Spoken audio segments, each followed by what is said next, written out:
50 shades of entrepreneurship.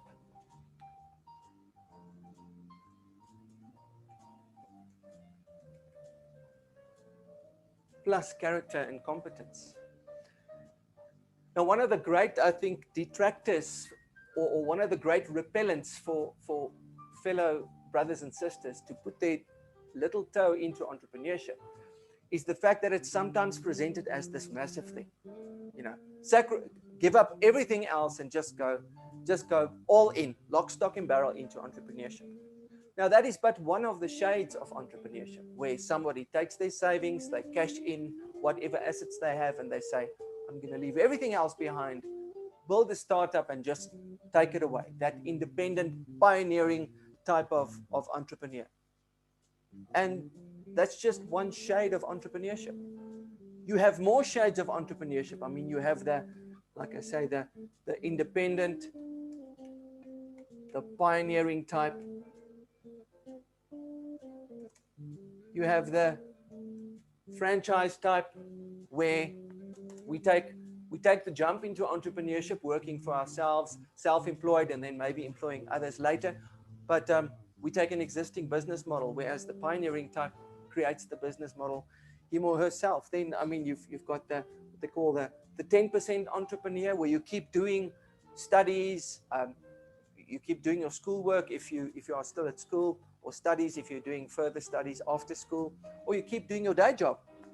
You keep doing your day job, and then slowly but surely you take some of your multiple gifts and you work it into something that your neighbors and friends and family members start seeing the value in.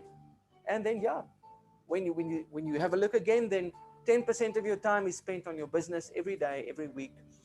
And then you have all the choices in the world in terms of scaling, etc. There are so many shades of entrepreneurship. So I think that should be one of the first invitational aspects of this conversation is you can start microscopically small. If I take my wife without her permission, she'll never give me permission to talk about her. If I take my wife as an example, she's what I call an ad hoc entrepreneur. At present, and during 2020 with hard lockdown, she did 0 transactions.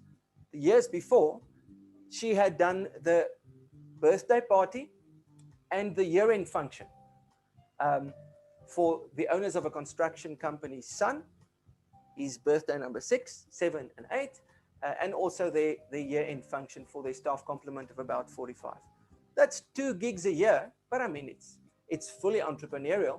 She went through all the paces, from the marketing, getting herself known, getting in touch with the client, to rendering the level of food service and hospitality that my wife loves to do in general. However, she's really like an ad hoc or a now and then entrepreneur. The beautiful thing is she's already got the blueprint for a business model going. So she already knows she can do it. From birth or from conception to birth, she can do the transaction, 360 degrees to the money in the bank and the profit calculation. So there are so many shades, and I want to welcome all of us around the table to always realize that we can start so small. Nobody will even know it. We can even build a small business without any of our close relations really knowing. They can know we're fiddling. But then we can say, hi, I've got my first transaction, I got my first gig, whatever. So let that be an invitation to all of us. I